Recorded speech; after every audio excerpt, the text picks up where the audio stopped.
नमस्कार दोस्तों, आज मैं आपको बताना चाहता हूं कि आपके मन में जो भी लक्ष्य है, उस लक्ष्य को प्राप्त करने के लिए आप जो कार्य कर रहे हैं, उसे आप करते रहें। आप दुनिया की परवाह ना करें।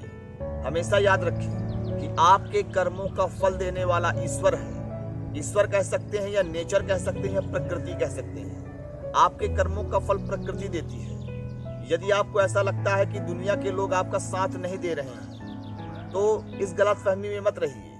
असल में लोगों का जो अस्तित्व है वह भी प्रकृति ही निर्धारित करती है। प्रकृति यदि चाहेगी तो लोग आपका साथ देंगे, नहीं चाहेगी लोग साथ नहीं देंगे। और प्रकृति की चाहत भी कोई स्वतंत्र विषय नहीं है। प्रकृति आपकी कर्मों के हिसाब से वह अपना निर्णय लेगी। हाँ, यदि आपने बड़े कार्यों को करने का संकल्प ले रखा है तो आप निश्चय मानिए कि उसमें धीरज की परीक्षा तो आपकी होगी।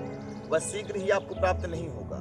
लेकिन एक बात के लिए भी आप निश्चिंत हो जाइए कि आपने निरंतर यदि कर्म साधना करते रहे तो प्रकृति आपको साथ अवश्य देगी, क्योंकि यही प्रकृति का नियम है। जो लोग आपको आज ऐसा लग रहा है कि आपका साथ नहीं दे रहे हैं, एक दिन वही लोग आपके साथ देंगे। असल में वो साथ नहीं दे रहे होते, वह प्रकृति ही उन लोगों के रूप में आपका साथ दे रही होती है। इसलिए आप निश्चिंतता पूर्वक, धैर्य पूर्वक अपना कर्म करते रहें। हालात प्रतिकूल हैं, आत्मविश्वास घट रहा है, मन में नकारात्मकता आ रही है, लेकिन डरने की आवश्यकता नहीं है। जिस प्रकार से हम कोई बीज जमीन पर बोते हैं, धान के बीज जमीन पर बोते हैं, तो एक निश्चित समयावधि होती है।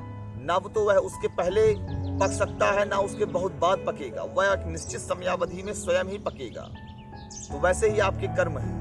यदि आपने कर्म साधना शुरू कर दी है तो वह पहले भी नहीं पक पाएगा, आप चाहे कितनी भी कोशिश कर लें। और जब उसका निश्चित समय आएगा तो वह स्वयं ही पक जाएगा। इसलिए मन में हमेशा, यदि आपने खास तौर पे बड़े संकल्प ले रखे हैं, बड़े लक्ष्य बना रखे हैं, तो आपको धैर्य का परिचय तो देना ही होगा। और मैं आप लोगों को बोलता हूं कि एक दिन आप, सिर्फ एक दिन, 1 घंटे के मेडिटेशन क्लास में हमारे साथ आइए। मैं आपको विश्वास दिलाता हूं कि आपका ये जो मेडिटेशन क्लास होगा, ध्यान की जो हमारी जो शिविर होती है, बड़ी मनोरंजक और बहुत ज्ञानप्रद साधना शिविर होती है, वह चांदनी रात में ही आयोजित की जाती है। क्योंकि चांदनी रात में एक जो वातावरण होता है बड़ा सुंदर, शांत और बहुत आध्यात्मिक होता है। इसलिए आप लोग एक दिन का समय योग साधना में मेरे साथ बिताइए। आपको एक नई चीज देखने को मिलेगी, नया आनंद, नया एक एंजॉय आपको अब जीवन में प्राप्त होगा। योगाचार्य आनंद को दीजिए इजाजत।